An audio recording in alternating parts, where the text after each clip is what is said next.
আসসালামু আলাইকুম। আমি পিরোজপুর জেলার নাজিরপুর থানা থেকে বলছি। আমি খাটো জাতের লতিরাজ বারিয়াকের চাষ করেছি। তো এই দেখেন, এটার ফলন খুবই ভালো। এটা প্রথমে যদিও কিছু এরকম চিকন লতি বের হয়েছিল, কিন্তু এখন অধিকাংশ লতি এরকম মোটা চিকন লতি নাই বললেই চলে। আর এগুলোর চাহিদাও খুব ভালো। আর এগুলোর যদি এখন কেউ আপনারা চাষ করতে চান, চাষ করতে পারেন, কারণ এটা দীর্ঘ সময় ধরে ফলন দেয় অন্যান্য জাতের চাইতে। তো এই জন্য আমি বলবো, যারা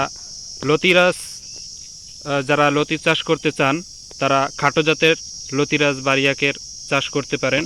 এটার ফলন খুবই ভালো। আর আমি অত ভালো মানের কৃষক না, তারপরও খুব সুন্দর ফলন হয়েছে। আপনারা যারা ভালো কৃষক তারা চাষ করলে আশা করা যায় ভালো একটা ফল পাবেন। এটার গাছের অবস্থা দেখেন, এই যে গাছে থাকতে ডগার ভিতর থেকে হচ্ছে লতি বের হয়েছে। প্রত্যেকটা গাছের একটা দুইটা তিনটা যাই লতি আসুক, কিন্তু সেটা ভালো মানের লতি। চিকন চিকন লতি খুবই কম, তবে প্রথম দিকে চিকন লতি বেশি আসছিল। তো চিকন লতি হচ্ছে গাছে রাখাই যাবে না, যদি রাখেন তাহলে গাছের শক্তি কমে যাবে এবং গাছের যত্ন নেবেন। এই যে আগাছার নাই বললেই চলে, এরকম এক কোণা থেকে আরেক কোণা পর্যন্ত দেখা যাচ্ছে, এরকমভাবে পরিষ্কার রাখতে হবে। যদি পরিষ্কার না রাখেন তাহলেও গাছে আপনার শক্তি পাবে না। তাহলে দেখেন, আমার প্রত্যেকটা গাছই খুবই ভালো। আপনারা যারা ভালো কৃষক আছেন তারা আরও সুন্দর করে চাষ করতে পারবেন।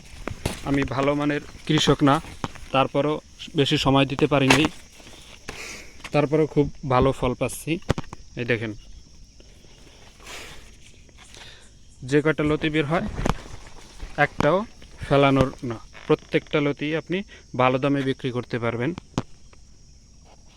তো আশা করি সবাই ভালো আছেন এবং লতি চাষ করতে যারা আগ্রহী তারা এই জাতটা নিয়ে চাষ করতে পারেন।